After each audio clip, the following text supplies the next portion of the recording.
Hello les amis, aujourd'hui on a un rendez-vous chez l'alchimiste pour une recette préparée en Chemex.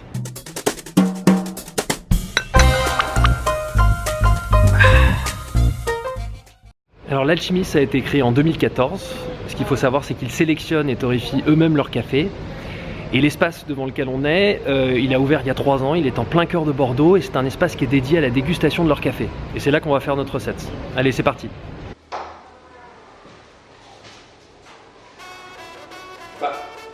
Antoine, la Chemex. Mais c'est quoi une Chemex?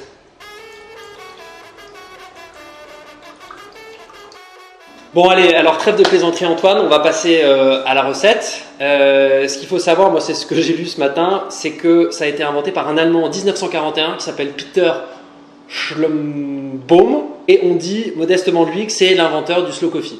Les éléments qui sont importants pour la recette et pour la préparation du café en Chemex, est-ce que tu peux nous en dire un petit peu plus? Alors du coup, pour recette Chemex, l'idée du coup c'est d'avoir une Chemex, une cafetière Chemex. Ça c'est un bon début. C'est mieux. C'est pas mal ça.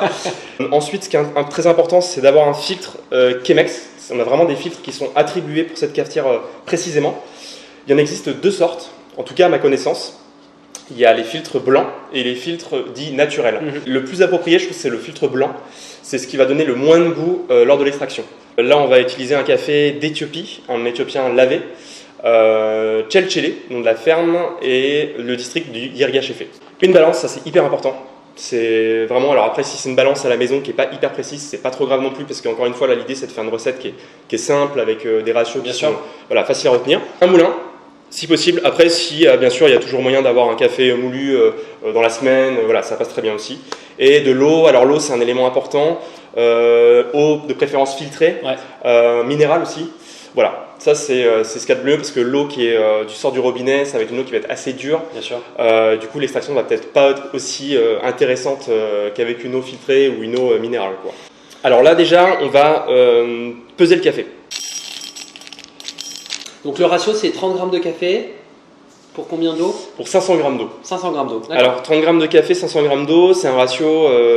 On ne va pas rentrer dans les termes techniques parce qu'il y a des façons d'expliquer les ratios, mais 30 g, 500 g d'eau, c'est intéressant parce que déjà ça va pouvoir faire deux belles tasses de café en 2 passes. D'accord. Ce qu'on appelle des passes, c'est qu'on va verser l'eau. Okay. En fait, la première phase, on va verser une fois et on va attendre un certain temps. On va attendre 1 minute. Et ensuite, on va faire une deuxième passe, une seconde passe, où là, on va mettre toute l'eau nécessaire. Donc, c'est-à-dire qu'on va atteindre les 500 g d'eau. Donc, ça va vraiment remplir toute la Chemex. Ça va vraiment donner du poids et ça va apporter un petit peu de poids à l'extraction. Ça va permettre de filtrer un peu plus rapidement parce que la Chemex est assez connue pour filtrer. C'est vraiment du slow coffee, du coup, comme l'inventeur. Là, au niveau de la mouture, je fais une mouture qui est moyenne à grosse. Je ne fais pas quelque chose de fin.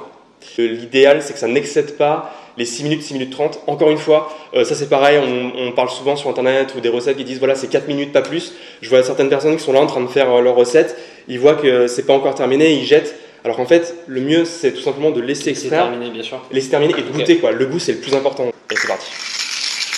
C'est à Bordeaux en fait que tu as fait tes premières armes, non? C'est ça? Et la première chose que j'ai faite, c'est un atelier de dégustation. En fait, c'est un cupping. Donc on goûtait des cafés et c'est dans ce lieu même où j'ai fait cette dégustation, c'était il y a un an.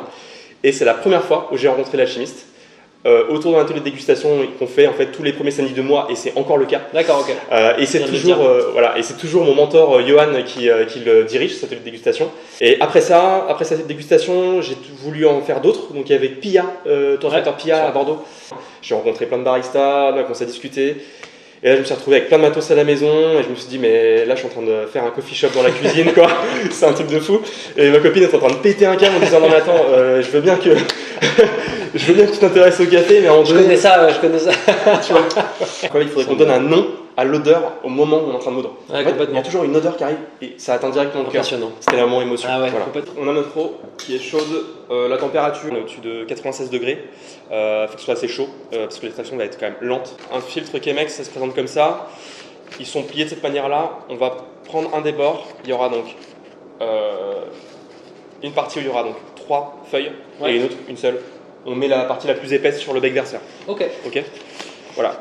J'ai goûté l'eau qu'on voit là qui passe au travers du filtre sans le café pour déterminer à quel moment c'est agréable ou pas de rincer. Enfin agréable. Est-ce que c'est efficient? Est-ce que c'est efficace de rincer de cette manière-là le filtre?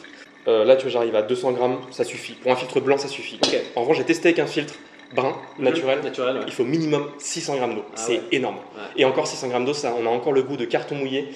Alors, les gens me demandent pourquoi on rince le filtre aussi. Je vais en parler très rapidement. C'est assez intéressant, je trouve. Plusieurs choses. La première chose, c'est que ça plaque le filtre contre le rebord. Ça va chauffer aussi la cafetière. Ah ouais. Donc, il y a une meilleure conduction thermique. Ouais. Autre chose aussi. Pourquoi il y a ce goût de papier? Tout simplement parce que le papier, c'est quand même issu des arbres, du bois.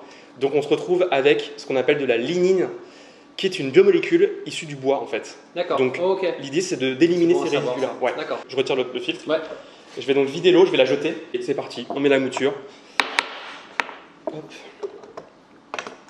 Ouais, pour rester un peu. Ah oui, pardon. Non, il y a pas de souci, tac.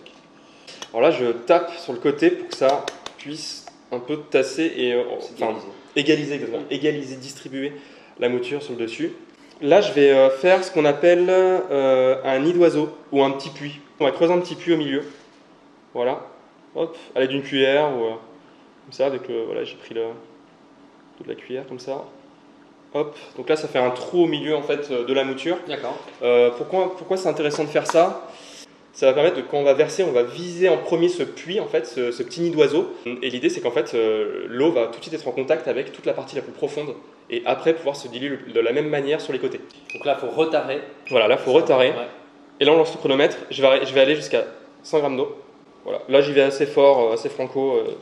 Tout de suite après, donc, il y en a qui brassent avec le cuillère, c'est bien aussi. Sauf qu'il ne faut pas trop brasser d'une certaine manière. Bon, il y en a qui vont le faire un peu comme ils veulent. Moi, ce que j'aime bien faire, c'est ça. Hop. Ok. Grosse turbulence. Tac. Hop, pas plus, pas trop non plus. Et là, en fait, on voit que les bulles, elles disparaissent, en tout cas en grande partie. On laisse bien le temps à l'eau de rester en contact et de dégazer. On appelle ça un bloom en anglais. Et là, deuxième passe. Donc là, deuxième passe, on met jusqu'à 500 grammes d'eau. Là, je donne une petite turbulence là, à la fin pour essayer d'aller chercher toute la mouture qui vient un petit peu se coller contre les côtés. Et là, on attend. C'est si jamais c'est beaucoup trop lent, il y a une technique qui se fait qui est assez un peu barbare, c'est de prendre le filtre comme ça et de lever. Ah ouais, d'accord. Ça coule un peu plus vite. Donc là, ça y est, c'est bon, on est à 5 minutes. Ouais, c'est bon. Et du coup, on a une mouture, le lit de café, qui est plat. Ok. Donc ça, c'est plutôt bon signe. Ouais. C'est-à-dire que voilà, on a réussi à donner des bonnes turbulences. Donc là, du coup, on enlève ça. Et alors là, après, il y a une étape qui est assez importante, c'est de mélanger. Souvent, on voit certains qui vont mélanger comme ça. Donc le mieux, c'est vraiment d'y aller à la cuillère. À la cuillère, voilà. À l'ancienne, comme faisait grand-mère, quoi. Parce qu'il faut un petit peu imaginer que là, toute l'extraction qu'on vient de faire, qui a duré quand même 5 minutes et quelques, c'est un peu comme une grenadine, quoi. Ça reste au fond, il y a différentes densités, il y a des huiles qui pèsent. Voilà. Très parfumé, hein. Ouais. Floral. Clairement. Ouais, là, on le sent vraiment bien. Et c'est ça qui est très agréable aussi dans les Chemex, c'est que c'est assez grand, je sais pas comment on appelle ça, cette partie-là, ça diffuse bien les arômes, quoi. Donc là, nous passons à la dégustation. Ouais, mais c'est mérité, hein. C'est ça aussi l'intérêt du slow coffee. Ah oui, on a passé 10 minutes à préparer notre café, 5 minutes pour l'extraction, mais on est d'autant plus heureux d'avoir la tasse dans les mains et de voir ce qu'on a préparé. Voilà. C'est l'antithèse au niveau du corps, parce que vous avez pratiquement pas de corps, l'antithèse de l'expresso. Et c'est un café que je trouve très fin, avec une grande clarté aromatique. Vraiment, on sent bien les arômes. C'est un éthiopien lavé. Et c'est souvent des cafés qui ont des notes aromatiques assez notes florales. Clairement, là on est sur des notes de pêche, voire même pêche blanche, je trouve.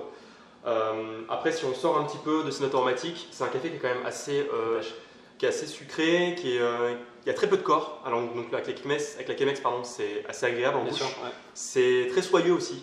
Il y a un côté, c'est agréable en bouche, c'est une belle texture, c'est fruité, c'est acide mais pas trop non plus, ça vient pas attaquer trop la bouche, c'est vraiment très doux. Merci beaucoup Antoine pour cette recette.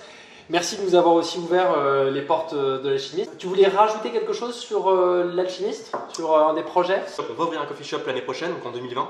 Ça va être un immense coffee shop dans l'écosystème de Darwin, avec du matos assez incroyable et toujours, c'est quand même aussi le plus important l'alchimiste, ce côté de service client, d'apporter un café qui soit quand même d'exception, avec toujours le moyen un petit peu de rendre la chose sympa, ludique, succulente, accessible aussi.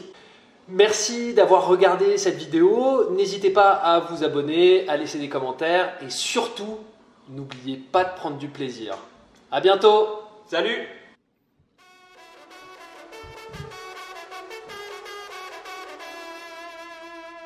Ah, c'est meilleur qu'une Chemex quand même. Bien meilleur.